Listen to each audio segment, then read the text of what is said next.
अस्सलाम वालेकुम dear students. आज हम आपके सामने जी नए लेक्चर के साथ इलेक्ट्रॉन एफिनिटी के साथ हम हाज़िर हुए हैं। अगर बोर्ड के पॉइंट ऑफ व्यू से देखा जाए तो ये टॉपिक बड़ा इंपॉर्टेंट है शॉर्ट क्वेश्चन के लिहाज से। इलेक्ट्रॉन एफिनिटी क्या होती है और इसका ट्रेंड जो है वो पीरियोडिक टेबल के अंदर हम पढ़ेंगे कि ग्रुप और पीरियड में इसका क्या ट्रेंड है।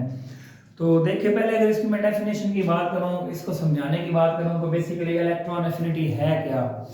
तो देखिए जी, इलेक्ट्रॉन एफिनिटी की अगर मैं बात करूँ तो अगर ये मेरे पास एक एटम है, ये मेरे पास एक एटम है, ये उसका न्यूक्लियस है।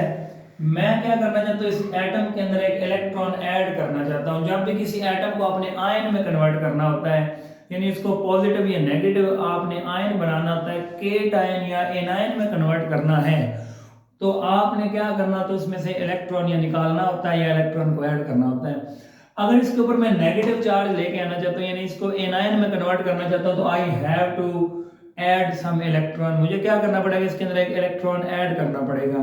तो जब इलेक्ट्रॉन ऐड करूंगा तो क्या होगा, देखिए ये फार्मूला मैंने एक इलेक्ट्रॉन को बाहर से ऐड किया, इसके अंदर इलेक्ट्रॉन ऐड करना है तो इसके अंदर नेगेटिव चार्ज जो है वो बढ़ जाएगा। तो इलेक्ट्रॉन ऐड जब करूंगा तो जाहिर सी बात है कि ये जो एटम है ये कुछ अमाउंट ऑफ एनर्जी जो है वो रिलीज करेगा। तो इलेक्ट्रॉन एफिनिटी की डेफिनेशन करें तो यही होती है कि जब किसी एक गैसियस एटम के अंदर आपने इलेक्ट्रॉन को ऐड करना है, इलेक्ट्रॉन को ऐड करने से एटम क्या करेगा, वो एनर्जी को रिलीज करेगा। ये बोहर का मॉडल आपको कहता है कि एनर्जी जो, जब इलेक्ट्रॉन एक शेल से दूसरे शेल में जंप करता है तो क्या जी लाइट की शक्ल में एनर्जी प्रोड्यूस होती है। तो वो जो एनर्जी निकली है, the amount of energy, energy की वो वाली मिकदार released when one electron is added up in the outermost shell of an atom। किसी भी एटम के बैरूनी शेल में जब एक इलेक्ट्रॉन को ऐड करवाया जाता है तो जितनी अमाउंट ऑफ एनर्जी आपको रिलीज होती है उसको आप नाम देते हैं इलेक्ट्रॉन एफिनिटी का नाम देते हैं। अगर इसके मैं ट्रेंड की बात करूं कि इलेक्ट्रॉन एफिनिटी कैसे बढ़ती है कैसे कम होती है, तो पहले अगर मैं बात करूं, अगर इसके ट्रेंड की बात की जाए तो देखें जी, ट्रेंड जो इसका वेरी इंपॉर्टेंट है, बोर्ड में पूछा जाता है कि ट्रेंड क्या है। इसका ट्रेंड हम पहले पढ़ेंगे ग्रुप के अंदर कि ग्रुप में इसका क्या ट्रेंड है, और फिर हम पढ़ेंगे पीरियड के अंदर।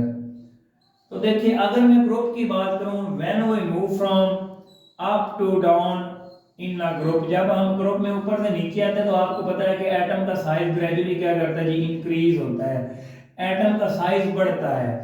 जब एटम का साइज बढ़ेगा तो क्या होगा, फॉर एग्जाम्पल यहाँ पे एक इलेक्ट्रॉन है जो मैंने ऐड किया है। अब जैसे जैसे साइज इंक्रीज होता है, साइज जैसे जैसे बढ़ता है जी, आपका इलेक्ट्रॉन न्यूक्लियस से दूर जाता जाता है। जब इलेक्ट्रॉन आपका न्यूक्लियस से दूर जाएगा तो क्या होगा, उनके दरमियान जो फोर्स ऑफ अट्रैक्शन है, यानी साइज बढ़ने से आपके इलेक्ट्रॉन के दरमियान और न्यूक्लियस के दरमियान जो डिस्टेंस है, वो डिस्टेंस क्या होता है जी, बढ़ता है।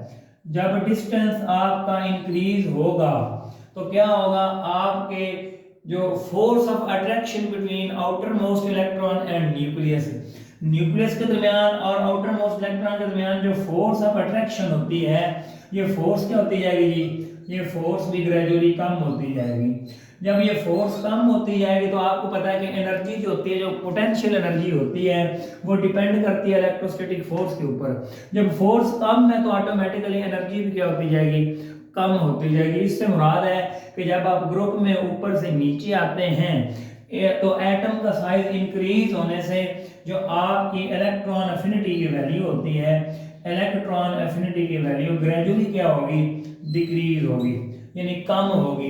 अब याद रखिए, इलेक्ट्रॉन एफिनिटी जो है, अगर इसकी मैं बात करूं पीरियड के अंदर, अगर मैं चलूं, जब आप पीरियड में when we move from left to right in the period, जब हम पीरियड में चलते हैं तो एटम का साइज ग्रेजुअली क्या होता है जी, डिक्रीज होता जाता है, एटम का साइज छोटा होता जाता है ग्रुप में।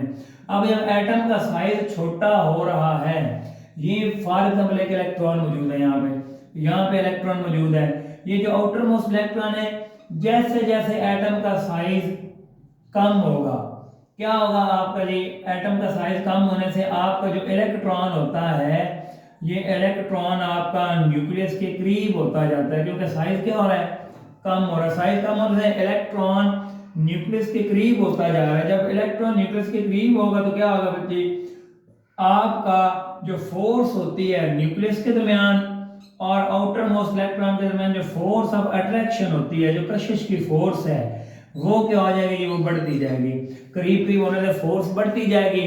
जब फोर्स बढ़ेगी तो अभी मैंने आपको बताया है कि जो एनर्जी होती है वो डिपेंड करती है फोर्स के ऊपर।